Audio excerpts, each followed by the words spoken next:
Eva, plus sérieusement, oui. Vous vouliez consacrer votre zapping du lendemain à un documentaire événement. Oui, et si vous êtes fidèle à la matinale de Mathieu Béliard, vous avez de toute évidence entendu la chronique de Virginie Fulpin qui partage mon enthousiasme pour un documentaire consacré à Pelé et à voir sur Netflix, avec la participation de Pelé pendant presque 2 heures, des souvenirs footballistiques et pas seulement, parce que l'histoire de cet immense joueur du foot se confond avec celle du Brésil.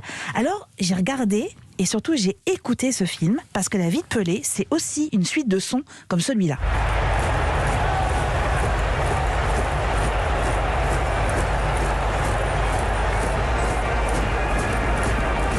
Les clameurs d'un stade qui ont été sa nourriture terrestre pendant sa si longue carrière, débutée alors qu'il n'avait que 13 ans et qui s'est achevée aux États-Unis en 1977.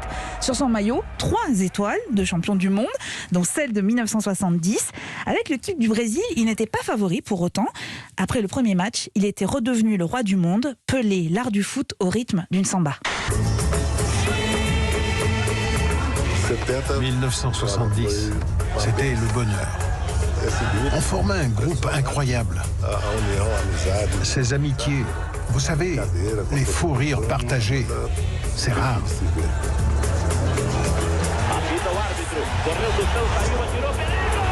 Et il a gagné cette Coupe du Monde, je ne spoil rien. Et pourtant, on a beau connaître la fin, Philippe, eh bien on se surprend à vibrer, à avoir peur, à trembler en voyant le maître Pelé fonçant vers les filets de l'adversaire.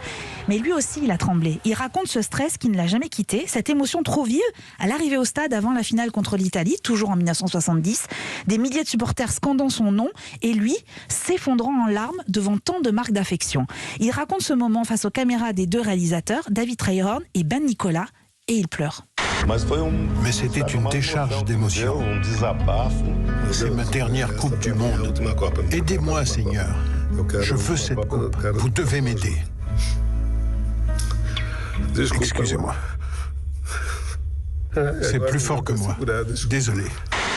Et de tous les sons qui rythment ce documentaire remarquable, il y en a un qui revient.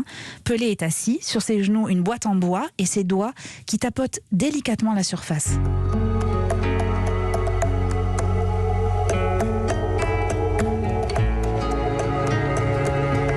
Cette boîte, c'est celle de Pelé, gamin, qui pour subvenir aux besoins de la famille, cirait les chaussures dans la rue. C'est tout ça Pelé, et bien plus encore. Laissez-vous porter par ce documentaire, par le regard de Pelé, ses mots, son sourire et son émotion.